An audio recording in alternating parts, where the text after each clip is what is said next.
Literally, I just left. I'm so sorry.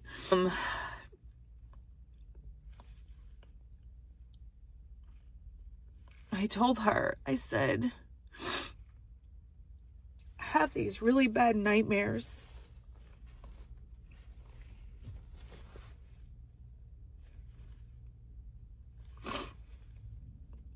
And I wake up and I don't realize it's a nightmare.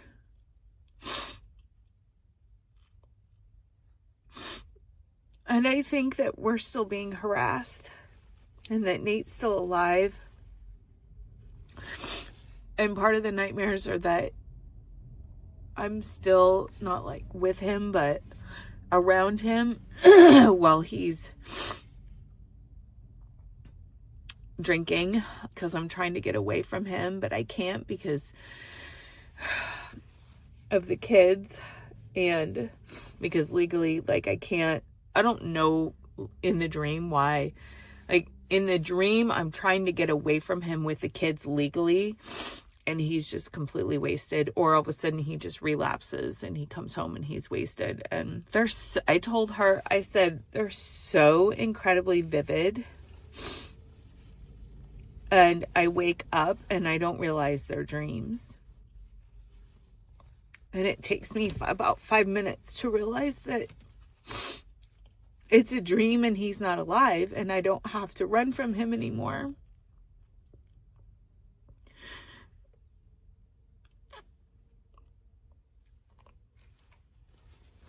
I initially scheduled this meeting because I was having a really hard time with these dreams. And I said, I'm just having like a hard time. And she said it's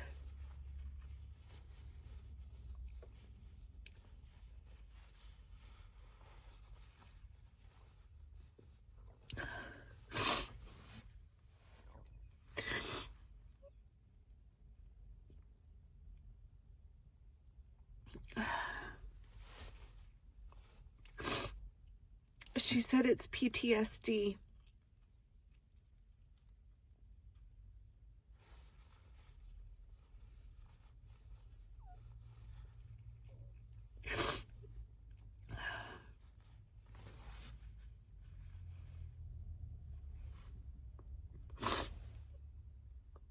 And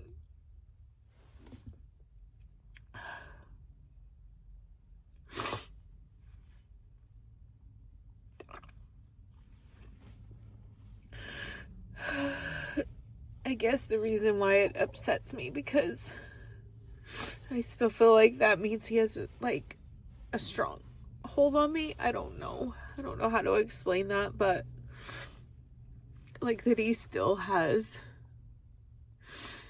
in a way control, even though he doesn't, but what he did still affects me. I just want it to go away. I just want it to go away. I want to live a normal life. I don't want these dreams. I don't want to wake up scared.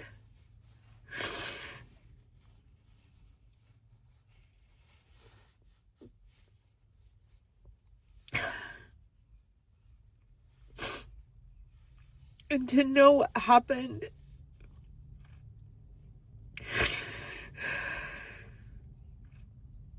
caused the PTSD.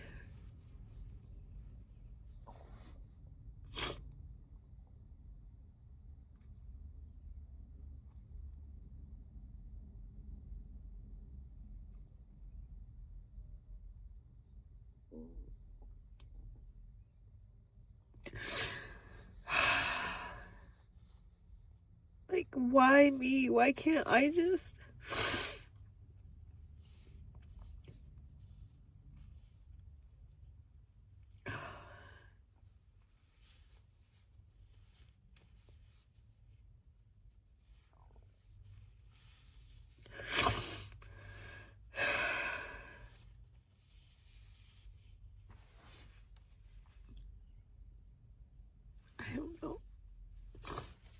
I'm going to go back to her tomorrow. She's doing another session. We're going to talk about it, but I might have to look at taking a leave. I'm probably going to have to get into a doctor. I probably should get into a doctor. And I just wish my body could just forget all of it. Just forget it all happened. Realize he's not here. We're fine. I don't have to worry anymore. And that's not the case.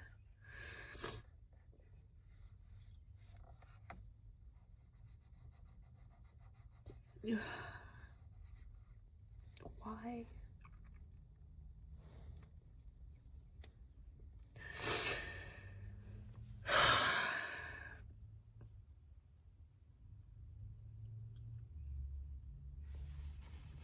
I don't know.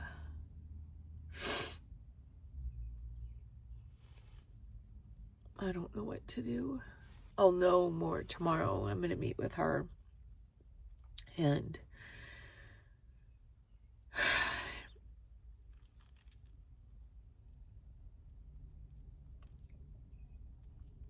she said, what are you doing for you?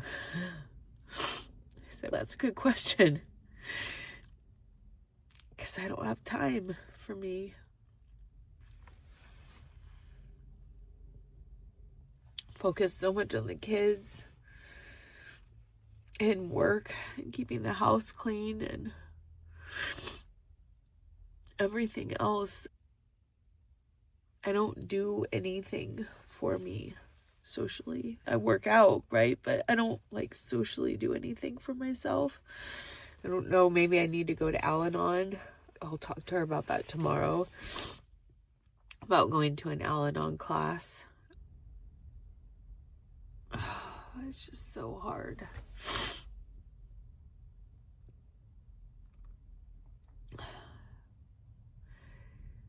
I just feel like even in his death, he still has in a way, knowing that I have PTSD because of what happened, that even in his death, he still has a stronghold. Now, granted, I will say this. My therapist was saying that even though, because I told her, I said, I didn't really know what to expect coming back here. I said, but I have had a lot of happy times. It just feels really good. We went back to Edgewood. I've seen friends. And it just feels so incredibly good. And she was saying that is very healing. So it's very healing to be back here. And it's good to know that you're that's helping. And she said, you're happy because you now have the control back, even though it wasn't anything to do with control, but you now have the control back of you're able to actually go and do things that you weren't able to do before because you were so scared. And so that's good. I don't know. And it's a hard thing is that we've lived in Tennessee. We lived initially in Iowa. I was working virtually, and then I was forced to relocate. I shouldn't say forced. If I wanted to keep my job, I had to relocate. So we relocated to Tennessee so I could have a job, so I could provide for the kids and myself. Then when Nate found us there, we relocated to Arizona because he was harassing us in Tennessee, and he knew our exact address of where we lived.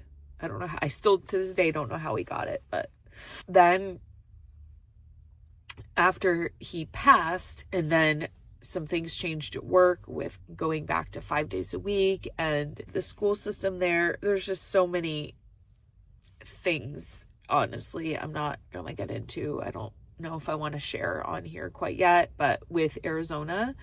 And so we moved back to Tennessee.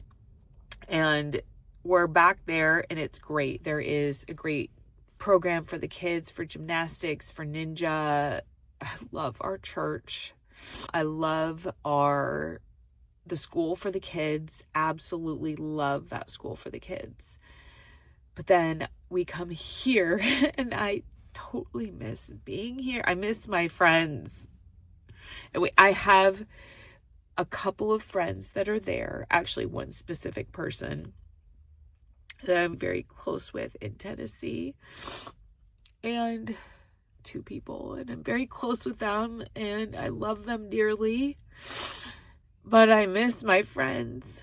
I miss my friends here. And I miss our church, and I miss my dad, and I miss being back here. And this is the first time we've been back, and now I just want to move back to Iowa. I don't want to move home. I can't with my job unless I could transfer to they have a facility here. I could probably transfer and be a GM maybe, but there's really not any growth beyond a GM at this location. But yeah, there's always that opportunity that we could move back. I don't know what other jobs there are, but then that would be leaving my 2 close friends in Tennessee, and then also leaving this very fantastic school that the kids and I absolutely love. We love this school. But the kids have said that they want to live here. So it's so hard. Now it's only an 8-hour drive away, so I can make a commitment to maybe come back quarterly or during breaks or something like that. But I don't know. I just miss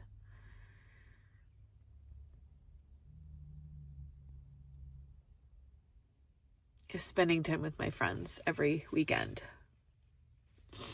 And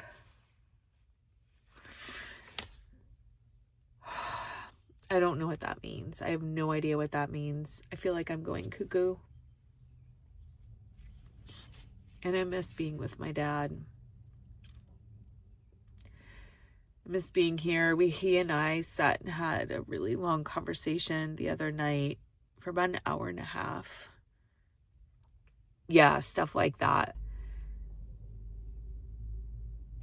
I don't know how to explain it, but it's so different in a good way. I don't know. Like today, they didn't want to come with me. They wanted to stay with Cheryl. And yeah, it's just different here. And I miss it. I don't know if I miss it because we haven't been back and this is the first time back. I don't know. I don't know what it is, but I don't know if I need to look at moving back. We've moved so much over the past couple of years. It definitely... Okay, so my phone totally cut off because that phone call coming in. But I was telling a story, and I wasn't even recording. Anyway, after something I've never shared, I just shared it with Cheryl only during this trip, but I've never shared it with anybody else. After Nate passed, I initially thought of going back to my maiden name, Gabrielson. And I thought, but I don't want to have different last name for the kid, like with the kids. And then Nate's family has decided, family, I need to specify this. His dad, his stepmom, and his brother have decided to not talk to us at all. I'm going to call it disown because they will not talk to us. They won't talk to Daniel's tried to contact them. They won't talk to Daniel, and they will not talk to me. So anyway, I don't feel like I should be carrying the Weaver name. Why would I carry a name that you don't want to be a part of our lives? I don't know. But I probably need to go back. Cheryl's probably wondering where I am anyway, but we'll see. Okay, a lot I just unpacked there. Thanks for listening. Continue to tune in. We have I don't even know what today's Wednesday, right? Okay, Wednesday. Oh man, we have tomorrow and that's it. So we'll see what the rest of the day